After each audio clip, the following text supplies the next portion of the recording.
Hello everyone, my self Yogesh Chandra Shukla. स्वागत है आपका इंडिया के बेस्ट एजुकेशनल प्लेटफॉर्म डाउटनेट पर। और आज हम ये देख रहे हैं एक नया सिरे से आज हम बात करने जा रहे हैं नीट 24 और उसका सिलेबस के विषय पे। आप जनरली ये कह रहे होंगे, आपने बहुत सारी इसकी वीडियोस देख ली होंगी, पर हम इस बात का इंतजार कर रहे थे कि जब तक पूरी तरह से पुख्ता सबूत ना हो कि हाँ ये चीज एनएमसी ने लॉन्च की है, एनएमसी की ही ये ऑफिशियल अनाउंसमेंट है, तब तक हम बच्चों को बरगलाएं ना। क्योंकि वीडियो बनाना बहुत आसान है, फटाफट वीडियो बना देना, पर आप देख ही रहे हैं कि पिछले 2-3 दिनों से बहुत कुछ लगातार ये बहुत सारी चीजें चल रही हैं जो शायद बच्चों के लिए अच्छी नहीं है और बच्चों की पढ़ाई के लिए अच्छा नहीं। क्योंकि यार इसमें आपके सबसे ज्यादा वही होता है ना, सारी कंट्रोवर्सियों के बीच में सबसे ज्यादा जो सफर करता है वो हमारा स्टूडेंट सफर करता है, हमारे प्यारे बच्चे सफर करते हैं। क्योंकि एक ऐसा एग्जाम जिसमें तन मन धन सारे बच्चे ने लगाया है, उस बीच में ऐसी कंट्रोवर्सी उसके दिमाग का पूरा कचड़ा कर देती है। इसलिए हर बच्चे को इन सब चीजों से बच के रहना चाहिए। शायद आप में से भी बहुत सारे बच्चे मुझसे भी एक्सपेक्टेशन लगा कर रखे थे कि यार हमारे सर ने भी ये वीडियो बनाए, तो मैं बच्चों को अब एक कंक्लूसिव वीडियो बनाता हूं कि यार इसके बाद कोई वीडियो देखने की जरूरत नहीं है। आपको इसके परेशान होने की जरूरत नहीं है कि syllabus syllabus syllabus syllabus syllabus. मान लिया चलो 97 से 79 चैप्टर्स हो गए, तो क्या जंग जीत ली? क्या मिल गया? सिलेबस को जान के क्या मिल गया? बच्चे ऐसा परेशान हो रहे हैं जैसे 97 से 79 हो गया तो बच्चे अब आज तो कल की जगह आज ही नीट निकाल लिए। भाई साहब ऐसा नहीं होता है। आपको अभी भी 79 चैप्टर्स पढ़ने होंगे, वो भी चैप्टर्स जो सबसे टफ चैप्टर है। तो आपके सामने सबसे पहले मैं बाकी की चीज जानकारियां आप तक पहुंचाऊंगा। सबसे पहले मैं आपको बहुत बेसिक चीज आपको समझा दूं कि आखिर सिलेबस में चेंज क्या हुआ है। तो जी हां, बिल्कुल सही बात है, एनएमसी ने चेंज किया है, ऑफिशियल वेबसाइट में ये अपलोड हुआ है। आपको इसको सोचने की बिल्कुल जरूरत नहीं है। हां जी, एनटीए का सिलेबस चेंज हो चुका है, नीट का सिलेबस चेंज होगा। ये सिलेबस अब न्यू एनसीईआरटी के अकॉर्डिंग अब खेला जाएगा। अब ये आगे का जो युद्ध है नई एनसीईआरटी के अकॉर्डिंग लड़ा जाएगा। पर उससे क्या? आप उन विद्यार्थियों में से हैं, देखिए सोचिए, आज से पहले एक बार एनसीईआरटी चेंज हुई थी 2015 पे, 2015 से पहले 2006 में चेंज हुई थी, पर उन बच्चों ने भी तब भी एनसीईआरटी क्वालिफाई किया था, तब भी नीट निकाला था, एम्स निकाला था। अब चूंकि 79 चैप्टर्स हैं, फिर भी बच्चों का बहुत हालत खराब हो रहा है। तो क्यों ये चीज हो क्यों रही है? आज का ये वीडियो इसी चीज के लिए बना हुआ है। आइए सबसे पहले सिलेबस की बात करते हैं। क्योंकि ये वो ऑफिशियल जो वेबसाइट का जो पोर्टल है जो बच्चों को मिला था पीडीएफ, जिसपे सबसे ज्यादा हल्ला मचा हुआ है, उसके बारे में बता दूं। ये 6 अक्टूबर को आया हुआ ये पीडीएफ है और इसमें से बहुत सारी चीजें हैं, पर मैं आपको डायरेक्टली बायोलॉजी के विषय पर बताता हूं। फिजिक्स में भी बहुत कुछ चेंज हुआ है, केमिस्ट्री में भी बहुत कुछ चेंज हुआ है, पर चूंकि हम बायोलॉजी से संबंधित है इसलिए हम बायोलॉजी के विषय पर आपको बात करते हैं। मोटा मोटा चेंज बताऊं बायोलॉजी का बेटा, तो आपको 6 चैप्टर चले गए हैं। मतलब बायोलॉजी में टोटल जो 38 चैप्टर हुआ करते थे उसमें से 6 चैप्टर चले गए, मतलब 32 चैप्टर के आसपास अभी भी बायोलॉजी का बचा हुआ है।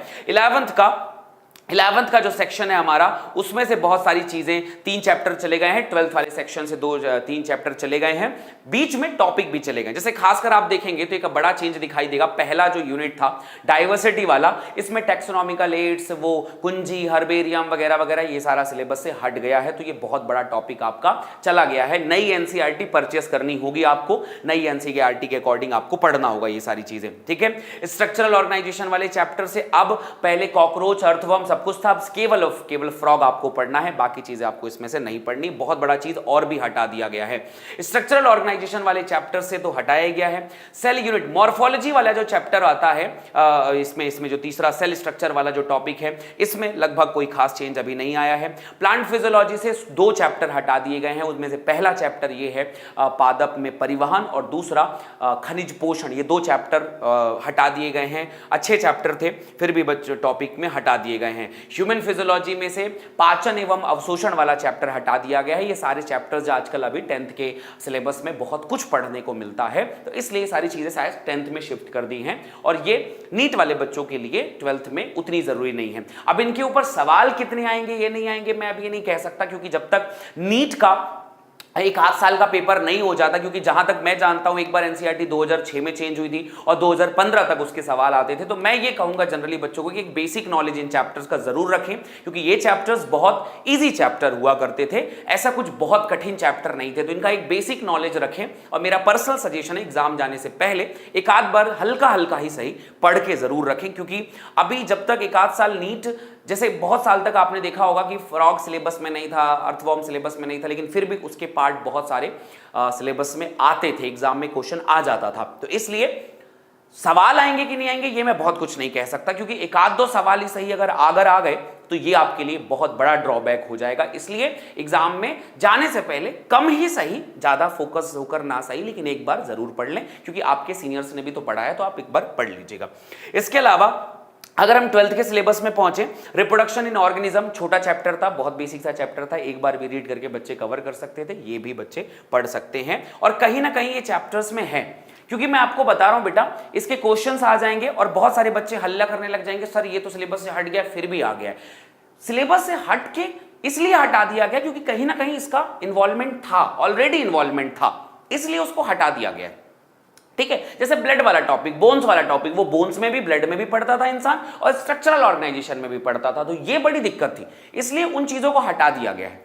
अब ऐसा नहीं है कि फिर भी टोटल अब एनसीईआरटी बेस्ड क्वेश्चन ही पूछे जाएंगे, कहीं ऐसा लिखा नहीं है कि सिर्फ एनसीईआरटी के रिलेटेड क्वेश्चन ही आएंगे, उससे संबंधित कुछ क्वेश्चन और एक दो आते नहीं हैं, 2-4 सालों से अलग बात है, लेकिन पूछे जा सकते हैं। तो इसलिए अपने नॉलेज का जो लेवल है वो थोड़ा सा ब्रॉड जरूर रखिएगा, और इतनी संकीर्ण सोच के साथ मत रखिएगा कि नहीं एनसीईआरटी की लाइन उठा के ही क्वेश्चन आएगा। कभी कभार घुमा फिरा के इधर उधर के क्वेश्चन थोड़े बहुत आ सकते हैं, ऐसे में आपको घबराना नहीं है, आपको थोड़ी बहुत पुरानी एनसीईआरटी से चीजें भी पढ़ लेनी है। जैसे आप जेनेटिक एवोल्यूशन में देखेंगे कुछ चेंज नहीं आया है, लेकिन बायोलॉजी और ह्यूमन वेलफेयर में ह्यूमन हेल्थ एंड डिजीज वाला टॉपिक बचा है। माइक्रोब्स मानव कल्याण में सूक्ष्मजीव भी है, पर खाद्य उत्पादन में वृद्धि की कार्यनीति वाला चैप्टर हटा दिया गया है, और बायोटेक्नोलॉजी एज इट इज वैसा ही है।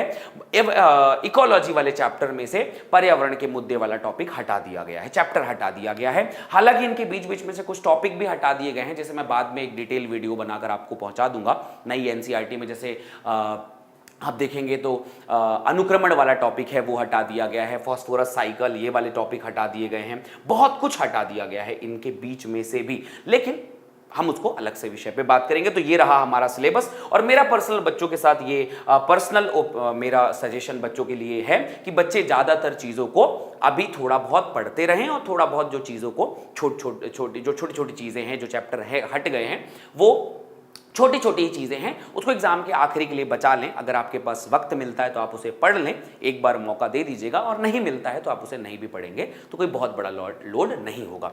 अब सवाल ये आता है कि 97 से 79 चैप्टर हो गए हैं, बहुत सारे टॉपिक हट गए हैं, इतनी मोटी एनसीईआरटी से इतनी मोटी एनसीईआरटी हो गई है, लेकिन फिर भी क्या अभी भी हमें तो पढ़ाई करनी ही है, तो कैसे और कैसे सब कुछ हो पाएगा, कैसी सारी चीजें हम कर पाएंगे, इनके विषय पे बात करते हैं। तो एक सबसे पहली बात बताता हूं, अभी भी हमारे पास 6 महीने बचे हैं, 6.5 मंथ के बीच में हमें अपना रास्ता निकालना है, अपनी लक्ष्य को प्राप्त करना है। अब इस 6 महीने के बीच में, क्योंकि आपको पता है 5 मई को एग्जाम है, और 5 मई में अब हमारे पास सिर्फ और सिर्फ अक्टूबर के बाद नवंबर, दिसंबर, जनवरी, फरवरी, मार्च, ये 4 महीने उधर, 2 महीने इधर, और मार्च अप्रैल के बाद वहां पर 5 महीने के आसपास, 6 महीने के आसपास वक्त बचा है।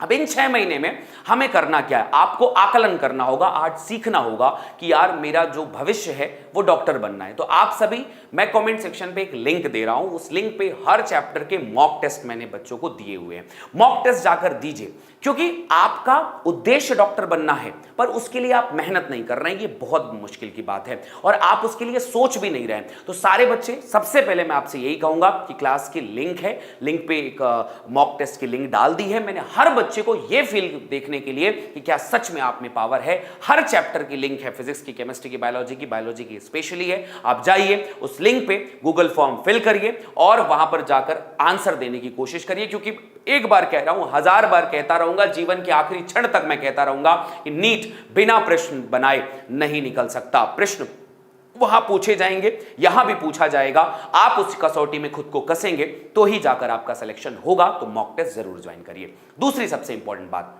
आज हम ऐसे समय पे हैं जहां पर हमारे पास में बहुत कुछ इंपॉर्टेंट है, कि मतलब मैं पढ़ूंगा, लेकिन यार पढ़ना तो मैं भी चाहता हूं, सब कुछ चाहता हूं, लेकिन मुझे एक रिदम नहीं बन रहा है, सेट नहीं हो रहा है, मेरे पास अब उतना वक्त नहीं बच गया कि मैं बहुत ज्यादा एक्सपेरिमेंट कर सकूं, आज इस क्लास को, कल उस क्लास को, पहले यूट्यूबर, वो यूट्यूब सब कुछ देखता रहूं। मुझे एक शांति स्पेस चाहिए जहां पर मैं बैठ के प्रॉपर फोकस्ड वे में मैं अपनी पढ़ाई कर सकूं, और इसके लिए डाउटनेट से बेहतर कोई ऑप्शन नहीं है। डाउटनेट लेकर आया आपके लिए एक जबरदस्त बैच, उड़ान बैच। कमेंट सेक्शन पे लिंक आ रही है और कमेंट सेक्शन पे गूगल फॉर्म भी फिल किया, फटाफट फिल कर दो। अगर आपको चाहिए live batch, mind map, NCERT संपूर्ण और आपको सब कुछ सर्वश्रेष्ठ टीचर से अगर पढ़ना है तो डाउटनेट बैच आपके लिए है। तो अगर आपको अभी भी टीचर्स और नोट्स और टेस्ट सीरीज इन सब की प्रॉब्लम है तो डाउटनेट आपके लिए ये बैच लेकर आया है। फटाफट जाके गूगल फॉर्म फिल करके ज्वाइन कर लो हमारे साथ। पहली चीज कि अगर आप डॉक्टर बनना चाहते हैं तो आपको एक सही गाइडेंस की बहुत जरूरत है। अगर आप इधर उधर भटकते रहेंगे तो खुद से आप कुछ भी नहीं कर पाएंगे। एक सही गाइडेंस हर किसी को चाहिए था, हर किसी को जरूरत होगी। दूसरी चीज, अगर आप किसी भगवान भरोसे बैठे हुए कि मेरी राशि जो है बहुत अच्छी है और मेरे किस्मत में लिखा है कि इस बार मैं कुछ बड़ा बनने वाला हूं, तो मैं आपको जनाब बता दूं कि इस दुनिया में राम और रावण दोनों जो हैं एक ही राशि के व्यक्ति थे। इस दुनिया में कोई चीज अगर बनती है तो वो है कर्म, और कोई चीज आपको बनाती है तो वो है कर्म। इस दुनिया में हर एक चीज आपको आपका कर्म बनाएगा, आपके द्वारा की गई मेहनत बनाएगी। इस दुनिया में कुछ भी फ्री ऑफ कॉस्ट नहीं मिलता। हर चीज के लिए अपनी मेहनत से एक कीमत अदा करनी पड़ती है, और अगर आप वो कीमत अदा करने के लिए तैयार हैं तो आप सब कुछ पाने के लिए तैयार हैं। और ये यकीन मान लो मेरी बात को कि अगर आप मेहनत करने के लिए नहीं बने हैं तो इस दुनिया का कोई भी सुख आपके लिए नहीं है। तो इसलिए हवा हवाई चीजों पे मत रहें, मेहनत करिए। अपनी फोकस, अपनी ये जिंदगी में जंग है, हर कोई आपसे लड़ रहा है। उस लड़ाई में जो जीतेगा वही चंद्रगुप्त मौर्य होगा। मैं यही मानता हूं कि जो जीता वही चंद्रगुप्त मौर्य है। अगर आपको लड़ाई में जीतना आता है तभी आप राजा कहलाएंगे। अगर आप लड़ाई में बार बार हार जाते हैं तो आपके अंदर कोई ऐसी काबिलियत नहीं है जो आपको सच में डॉक्टर बनाए। यार देखो यार, डॉक्टर बनना मतलब एक काबिलियत है ना। वहां पर उस प्रेशर को झेलने के लिए, जीवन को बचाने के लिए काबिलियत है, और उस काबिलियत के लिए आज आपको अपने आप को प्रूफ करना ही पड़ेगा। तो प्रूफ करके देखिए। दूसरी सबसे बड़ी चीज, आपके पास ये एक चीज है, खुद को झोंकना पड़ेगा, किस्मत के भरोसे नहीं रखना पड़ेगा। सही टीचर्स का तलाश करो, सही गाइडेंस में सही डायरेक्शन पे आगे बढ़ो। तीसरी बहुत बड़ी चीज, सेल्फ स्टडी। मैं हमेशा बच्चों से कहता हूं, आज भी कह रहा हूं, आज ये ऐसी हजारों वीडियो बना चुका हूं, इतने घंटे पढ़ो, उतने घंटे पढ़ो। मैं आज ये नहीं कहूंगा, पर मैं इतना पक्का कह रहा हूं कि अगले 6 महीने अगर तुमने 14-14 घंटे नहीं पढ़े ना भाई साहब, सिलेक्शन नहीं होगा। मैं आज कड़वा कह रहा हूं, तुम्हें मेरी बात बुरी लग रही होगी, पर मैं एकदम डैम श्योर कह रहा हूं, अगर 14 घंटे नहीं पढ़े तो नहीं हो पाएगा। बहुत सारे बच्चे इसका बहाना बता देंगे, ये नहीं होता है, वो नहीं होता है, पर मैं एक ही बात कहता हूं, मुझे तुम्हारे उठने बैठने, खाने पीने, घूमने, शादी में जाने, इसका स्केड्यूल मत बताओ। मैं तुम्हें स्केड्यूल बताता हूं, 6 घंटे की लाइव क्लासेस टीचर्स की और 8 घंटे की सेल्फ स्टडी, ये होते हैं 14 घंटे। बाकी बचे हुए तुम 8 घंटे सो सकते हो, जो करना है करो, तुम्हारे पास जो वक्त हुआ वो वक्त हुआ। पर याद रखना, 8 घंटे की सेल्फ स्टडी, 6 घंटे की क्लासेस, ये मेरा रूटीन है। इसके अलावा मैं बाकी चीजों को सुनना भी नहीं चाहता, जानना भी नहीं चाहता कि इसके अलावा और आप क्या काम करते हैं। ठीक है, सिर्फ ये चीज अगर आप कर पाओगे तो नीट आपके लिए है। तो अपना टाइम अकॉर्डिंगली सेट करो और अपने आप को अभी से सोचने लग जाओ कि तुम डॉक्टर बनने वाले हो। मैं एक चीज बहुत पहले बहुत सी चीज सुनी थी कि हमारा दिमाग हमारी बातों के अकॉर्डिंग हमारे शरीर में कुछ ऐसे हार्मोन्स रिलीज करता है कि हम वैसे हो जाते हैं। अगर मैं बार बार कहूं, मैं अपने आप को, मैंने कई मूवीज में देखा था एक बार कि अगर मैं बार बार कहूं कि मैं अमीर हूं, अमीर हूं, अमीर हूं, तो धीरे धीरे मानसिक रूप से अमीरी जो है ना वो आते रहती है। गरीबी क्या है? मानसिक विकृति, जो लगातार अरे यार मेरे पास ये नहीं है, मेरे पास ये नहीं है, मेरे पास वो नहीं है, पर मन चंगा तो कठौती में गंगा, वो कहते हैं ना। तो वही चीज है कि अगर आपके दिमाग में ये बात बस गई, मतलब ये बड़ी थोड़ी अजीब सी बात आपको लगेगी, लेकिन ये बात सही है कि एक कॉपी में, एक पेज में, पहले पेज में लिख दो कि मैं डॉक्टर बन के रहूंगा, और सुबह शाम उठते बैठते उसको देखो। 2-3 डॉक्टर की फोटो बिना चेहरे के लगा दो, या अपने चेहरे के नीचे एक ऐसा फोटो लगाओ जो एनिमेट करके कि जिसमें तुम डॉक्टर दिखो। तुम अपने मोबाइल का वॉलपेपर में लिख दो कि मैं डॉक्टर बनना चाहता हूं, या अपनी फोटो को एडिट करके उसके नीचे डॉक्टर की वर्दी लगा दो। दिन रात सुबह शाम उसको देखो। बेवकूफी है लेकिन करो, कुछ भी है पर जो है मेरे पक्ष में है। तो खुद को दिन भर याद दिलाओ कि मुझे डॉक्टर बनना है, मुझे डॉक्टर बनना है, मुझे डॉक्टर बनना है, मैं डॉक्टर बनूंगा। मैं नहीं बन पाया तो कोई नहीं बन पाएगा, मेरे अंदर वो सारी पावर है, सारी ट्रेमेंडस पावर इस भगवान ने मुझे दी हुई है, मैं डॉक्टर बनूंगा। अगर दिन भर अपने आप को फील कराओगे, यकीन मानो ये सारी वाइब्स आपके आसपास आती रहेंगी और आपको दिन भर डॉक्टर बनाने के लिए मेहनत करती रहेंगी। तो ये करिए, जरूर करिए, आपको जरूर मौका मिलेगा। आप खुद को ये जरूर बताते रहिए कि आप शक्तिशाली हैं। एक मानसिक ताकत ही एक इंसान को विजेता बनाती है। एक मानसिक ताकत ही, कभी भी शेर देखे हो ना, शेर के बच्चों को देखना, छोटे छोटे होते हैं, वो जाकर कभी भी किसी भी गाय भेड़ बकरी किसी से भी जाके लड़ जाते हैं। पता है क्या? उनको पता होता है कि मैं शेर हूं, मेरे जो जिनका मैं जिस खानदान का हूं वो शेर हूं। ये चीज होती है, ये पावर होता है, खानदानी जिसको चीज कहते हैं, मतलब ये अंदर से हमेशा से आता है। हम लड़ते नहीं, मतलब किसी के होते हैं ना कि जैसे कोई नेता है, कोई अगर उसके बच्चों को देखना, पैदाइश से उसके अंदर नेता वाला गुण रहेगा, वो एकदम रौबदार चीज होती है, चाहे वो एकदम छोटा मोटा कैसे भी दिख रहा हो, लेकिन वो रौबदार होगा। वैसे ये सारी चीज हैं कि उसे वो जन्मजात पता है कि ये चीज करनी है, और अगर कोई दब्बू है तो वो जन्मजात दब्बू बना रहेगा। इसलिए अपने अंदर ये पावर रखो, खुद को बताओ कि यार तुम कर सकते हो, और ये करने की ताकत तुम्हें वहां पर लेकर जरूर जाएगी। इसके बाद अगर मैं किसी अन्य विषय पे बात करूं कि आपको डॉक्टर बनना है तो क्या करना होगा, मॉक टेस्ट। 10,000 प्रश्न कम से कम करने ही होंगे साल भर में, तभी आपको ये नीट का सिलेक्शन दिला सकता है। 10,000 प्रश्न कहां मिलेंगे? बहुत सारे प्रश्न आज के मॉक टेस्ट में मैंने आपको दिया है, जाइए उस मॉक टेस्ट को अटेंड करिए, और अटेंड करके आज का ये कुछ प्रश्न जरूर बनाइए, और बाकी प्रश्नों के लिए आप हमारे साथ डाउट नेट पे उड़ान बैच में आप हमसे जुड़ सकते हैं। और ये उड़ान बैच आपको हजारों प्रश्न, बहुत सारी थ्योरी, बहुत सारे कॉन्सेप्ट, माइंड मैप, एनसीईआरटी संपूर्ण सब चीजों के साथ आपके साथ तैयार है। आपको डॉक्टर बनाने के लिए सबसे सर्वश्रेष्ठ टीम हिंदी माध्यम की आपके साथ जुड़ रही है, और आपको ये बना कर रहेगी। नीट 2024 सबसे बेहतरीन बैच, लाइव बैच स्टार्ट होने जा रहा है 15 अक्टूबर से। डॉक्टर बनने का एक आखिरी मौका है। लाइव सेशन भाई साहब, आपके हर डाउट सॉल्व होंगे, हर टीचर आपको 1 to 1 बढ़िया तरीके से लाइव सेशन में पढ़ाएगा। इसमें आपको मिलेगा एनसीईआरटी संपूर्ण। क्या है एनसीईआरटी संपूर्ण? एनसीईआरटी संपूर्ण टीचर्स के द्वारा बनाया हुआ सबसे बेहतरीन नोट्स, जिसमें एनसीईआरटी की लाइन टू लाइन निचोड़ छपा हुआ है, ये आपको मिलेगा। इसके अलावा माइंड मैप, आखिरी वक्त चल रहा है, बच्चों को हर चीज याद करने के लिए टिप्स एंड ट्रिक्स चाहिए। ये टिप्स एंड ट्रिक्स सारे बच्चों तक पहुंचाने के लिए हम सब लेकर आए हैं माइंड मैप, आपको मिलेगा हर सब्जेक्ट का।